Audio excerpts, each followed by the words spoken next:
Hey everybody, it's me, Steve Schnee, the CD Junkie. But don't let that stop you. I am a CD Junkie, but this tag that I've come up with encompasses all formats. So you could do LPs or cassettes or CDs, any format, mix and match, do whatever you want. But this is really going to be focusing on 80s music. And that's why I call this tag the 80s Music Tag 2024, all formats. I initially had envisioned just focusing on new wave music. And that's what I'm going to be doing in my video. But I figured, well, as long as you choose a lane, then take that all the way to the end. I know that we all want to show our varied tastes in music and stuff. And if you choose to, show Lee Greenwood followed by Sex Pistols, then do that as well. But, my idea is to sort of choose a lane, and that lane could encompass, a few different genres that are very similar to each other. Now, don't worry, you don't have to write these things down because I've copied and pasted, and I will put them in the description box. So if you want to do this tag, please do. So number one is, what was your favorite genre of the 80s? Now, this could be anything from new wave, punk, power pop, synth pop, post-punk, R&B, heavy metal, country music. Could be anything that you were listening to in the 80s. Or if you're a younger viewer, things that you have learned about since you started getting into the music, some of your 80s favorites. For this, I'm going to sort of choose sort of a spectrum. And the spectrum is synth pop over here, power pop over here, and sort of everything in between. Specifically in the middle, new wave. New wave to me is not all keyboards, and it's not all guitar. It's sort of a mixture of both. I have this sort of small umbrella of musical styles that I can fit in there. But, there's also going to be a little bit of punk in there and stuff, but definitely go in that alternative route. So let's go on to question number two. Number two is, show the album or artist that got you into the particular genre of the 80s that you are going to focus on for this video. And I'm going back about 2 years before 1980. I'm going back to 1978 with the Jam's second album. I heard this in, February, March of 1978, and my whole musical vision changed. I've talked about it in many videos. I won't go into it, but this may not be their most popular album, but this is the album that turned me on to whatever I've listened to for the last 46 years. As some people have said, I prefer to walk on the sunny side of the street. And yeah, as a kid with, hearing and visual problems when I was younger, I spent a lot of time just digging into music because I couldn't go, didn't have the depth perceptions for sports and stuff. So, and I couldn't hear half the time what people are saying. So I would put the headphones on and I would just sort of immerse myself into the music. And that's what helped me get through a lot of, confusion, pain, sadness, and all the stuff you experience, in your teen years and into adulthood. Question number three, what is your favorite year for music in the 80s? Mine is going to be 1982. It's the year I graduated from high school, and it's the year that these albums, tons of great music. Oh my gosh, I could just go on and on. So I'm going to go quickly through these and just show you some of the stuff that I was listening to in 1982, my favorite year. This is just a small smidgen. I was working by then, so I would take my paychecks and go shopping in LA and just buy new and used records just all day long and just listen to them for the next week until I got paid again. So here's just a small portion of what made 1982 special. Adam Ant, Friend or Foe. Nick Lowe, Nick the Knife. Jonah Louie, Heart Skips Beat. The Fix, Shuttered Room. Marshall Crenshaw, Self-Titled.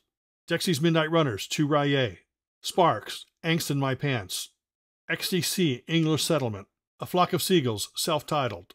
Haircut 100, Pelican West. Thomas Dolby, The Golden Age of Wireless. Men Without Hats, Rhythm of Youth. Icehouse, Primitive Man. The Jam, The Gift. Split Ends, Time and Tide. The Fun Boy 3, Self-Titled. Elvis Costello, Imperial Bedroom. And so many more. So again, 1982 is my favorite year for music in the 80s. Number four, which format did you prefer to collect in the 1980s? Cassette, LP, 7-inch, 12-inch singles? I was big LP and then 12-inch and 7-inch singles.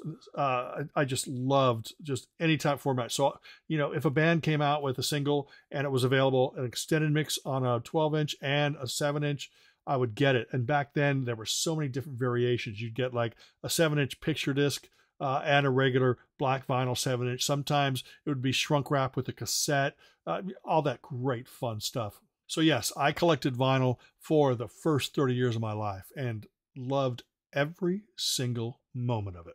Number 5, who were or are your favorite artists from the 80s? You know, the artists that you would collect everything by. There was really, I collected so much and bought just tons of stuff. The first things that came to my mind were the things that I knew that everyone knew me for in high school. And that, of course, is the Jam. I showed them already twice. Split Enz is another band that I bought everything by. Oh my God. And it was so hard to get those Australian 7-inch singles. Squeeze, of course, East Side Story is one of the great albums, but I was collecting it all. And of course, Madness was another band that I was really, really into in high school as well. And of course, there's always Yachts. Here's a box set. The American album had this cover. So anyone out there who is going through vinyl, if you see the first Yachts album, it was called SOS, or if you see the second Yachts album called Without Radar, I highly recommend you pick up either of them. Really fantastic. Number 6, show an album that you felt was underrated in the 1980s and you'd like to encourage people to check it out. Now, when you're going through the bins now, you're not going to be able to find this on CD because I think there was only 100 made. But it is truly one of my favorite albums, and it is Blanket of Secrecy. And it's either going to be called Ears Have Walls or Walls Have Ears, depending on if you find an American or a British copy.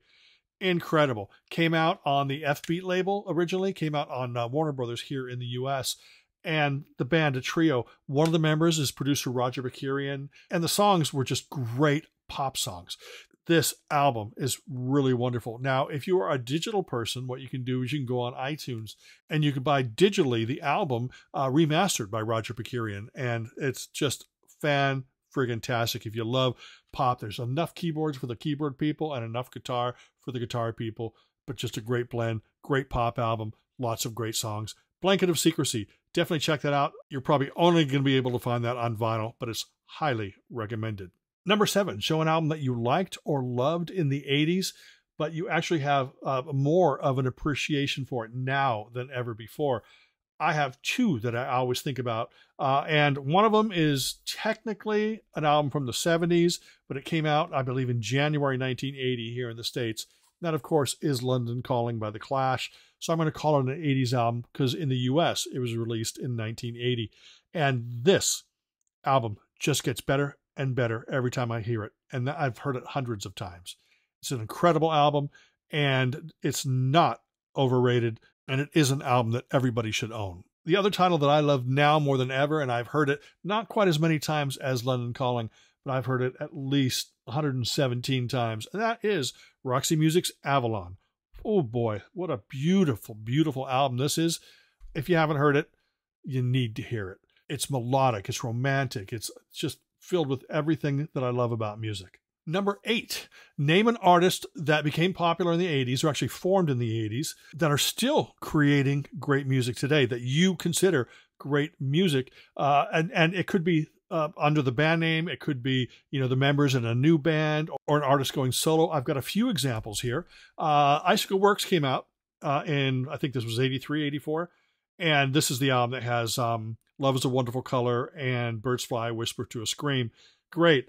The gentleman here, Ian McNabb, one of our generation's finest songwriters. He just put out an album called New Brighton Rock. Incredible. Absolutely wonderful. This guy never ceases to amaze me. Every album. And he releases an album every couple of years, like clockwork. And he does it all himself. And he puts it out himself. And he's just truly incredible. Another artist that still continues to put out great music is John Watts and Fisher Zed. And this was their second album, Going Deaf for a Living. This was my introduction to them. Then I went backwards about the first album, and then I've been buying everything ever since. And this is their latest album, and still writing incredibly thought-provoking, wonderful songs that everybody needs to know, everybody needs to hear. And he's released albums under his own name as well, John Watts, but Fisher Zed is what people really know him by. Another artist that kind of surprised with a new album this year, is Classiques Nouveaux. They were part of the New Romantic movement, and this is, you know, a little funky, little synth poppy, little rock, and, you know, you mix it all together. You know, they were there with Duran Duran, Spandau Ballet, you know, bands like that, Visage. That whole New Romantic movement was super popular. In 2023, the original 4 band members got back together and released their first album in 40 years. And it's a very modern take on the Classiques Nouveaux sound. It's really, really fantastic. I sort of compare it to, remember about 10 years ago when Ultravox got back together and they released the album called Brilliant. It's along those lines, but I actually find this one a little bit more catchy, and it's got a lot of moods to it, and it's really fantastic. Sal Solo and the boys came back strong with their 4th album, and like I said, the first in 40 years. Now, the last group I'm going to talk about for question number 8 is the group China Crisis, and they're a band from Liverpool. Absolutely incredible, wonderful. This album here was produced by Walter Becker. It came out in 85, I think. 84, 85, and it's called Flaunt the Imperfection, and it's wonderful. But when they put out an album in 2015 called Autumn in the Neighborhood, it's my second favorite China Crisis album after Flaunt the Imperfection. And they have a new album coming out on Last Night from Glasgow, and it's them reinterpreting their songs, I believe, with an orchestra. So I'm anxiously awaiting that, and that should be out in 2024. And I highly recommend you go to the Last Night from Glasgow site. Check that out. And did I say that was the last band? Well, I got one more. Speaking of Last Night from Glasgow, Friends Again. This was a recent reissue on Last Night from Glasgow, a single disc version of their debut album. Never got released in the US, but it's just wonderful. It's a mix of rock and funk and pop and soul, and it's a very unique sound. Now, most of the band members have gone on to other things, like Paul McGeechan is in Starless, who put out some beautiful albums. James Grant was in Love and Money, and he puts out solo albums now. You definitely have to check out. But lead vocalist Chris Thompson has been putting out records for decades now under the name The Bathers. And their brand new album is called Sirenesque. And if you love things like, now I'm not comparing him to, but if you love sort of the darker, romantic, emotional, dramatic music of, like, let's say Tom Waits, Nick Cave, things like that, this is an album that you want to check out. The Bathers Sirenesque. This is probably what, their 100th album? No, they've got quite a few albums out. I will be doing a CD junkie on them eventually, but definitely check them out any way that you can. Number 9, show vinyl, CD, or box set of an 80s album or artist that was reissued in 2023. Look, I could have gone on forever. I just grabbed 2 things here, and that is Lene Lovich, Toy Box, and it contains all 3 of her albums, including both the US and UK remix of her first album, and each of them have bonus tracks. That is definitely ones you should get. This is, you know, the Stiff Years, and that's on Cherry Red. I also pulled out Bad Manners, the singles, 80 to 89. And if you're into, you know, the ska movement, the blue beat movement from the 80s, and, you know, Bad Manners were in the movie Dance Craze, and they're right up there with Madness, English Beat, Specials. But since they're way more fun, they haven't been taken as seriously as those bands. But I would definitely say check out anything by Bad Manners released in the 80s, especially the first, 3, 4, 5 albums. But definitely check this out. Number 10, show an 80s album that influenced you to pursue a different style or genre. So this could be something that maybe you were listening to just heavy metal or something, and then you heard this and then you decided to explore that style of music. Or it was an artist that incorporated some sort of world music sound or synth pop, and you decided to follow that. I chose Kid Creole and the Coconuts. This album, Tropical Gangsters, came out in the UK. This is the American version. They retitled it and called it Wise Guy. But it's the same exact album, same exact songs. And this is great because it's fun. It's pop, but it has a lot of funk in there. It has a lot of salsa. And it's basically like a smorgasbord of world music beats. But the melodies are pop. And seriously, check out Tropical Gangsters, also known as Wise Guy. More likely you're going to find this on vinyl in the wild, but it's real fun. You know, songs like Stool Pigeon, Annie, I'm Not Your Daddy, I'm a Wonderful Thing, Baby. This is just great stuff.